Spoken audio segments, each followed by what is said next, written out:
Jack Van Impe may be wrong about Bible prophecy, but he's right about Islam. My name is Gary DeMar. Join me with Vantage Point.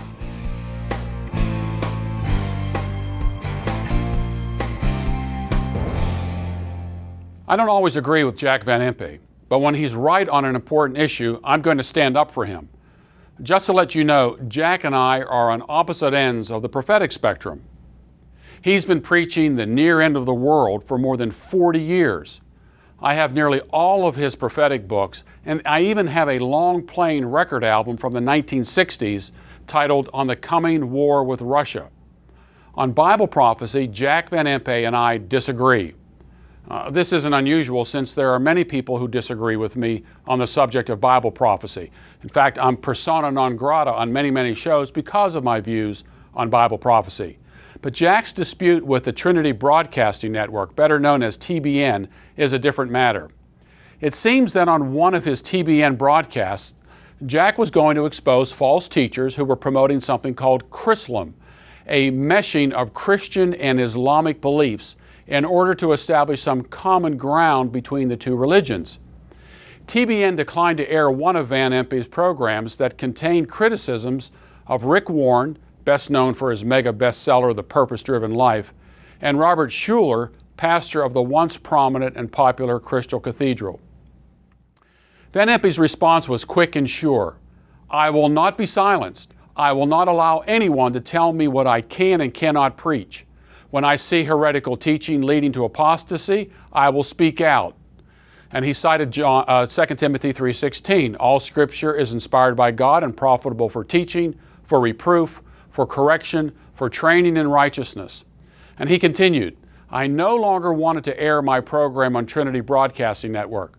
We will take the tremendous amount of money that we are spending there to obtain news stations that will allow us to continue to reach every square mile of America with the truths of the Bible without this network." Well, good for Jack. I appreciate the fact that he stands up for the gospel. The people who are trying to find common ground between Christianity and Islam are insane. It can't be done. Some Christians might try to find support for such an effort when the Apostle Paul found himself in the midst of a bunch of Greek intellectuals, an event that Luke records in Acts 17, the famous Mars Hill encounter. Paul was not against using the writings of Greek philosophers and poets. He even quoted some of them, but he never looked for a way to merge Jesus with Zeus. There is no record of him using Jesus, the combination of Jesus and Zeus, the father of gods and men.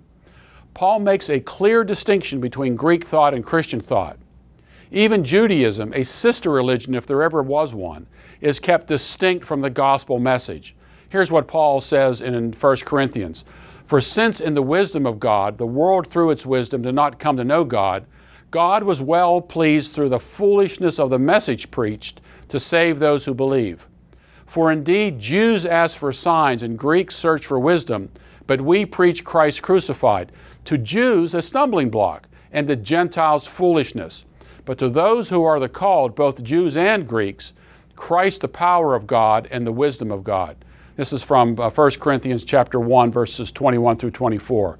Islam in its present and purest form sees as its end goal the elimination of all rival religions by any means possible. All is permitted if done in Allah's name. Islam is an outside-in religion. By certain works, one becomes a good Muslim. Christianity is an inside-out religion. A new heart is necessary for a new life.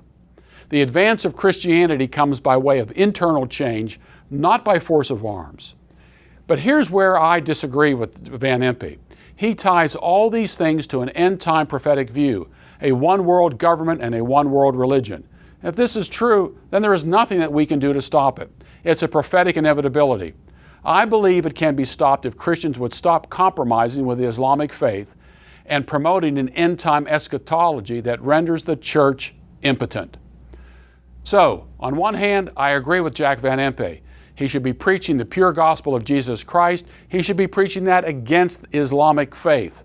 And on the other hand, I disagree with Jack Van Impe because I believe that his end-time philosophy, his end-time worldview is contributing to the malaise that we find in the Christian church. And also it allows people to discount the world in which we live and promote an end-time theology that makes us impotent to the world and gives greater and boldness to the Islamic faith in their eschatology to take over the world in the name of Allah.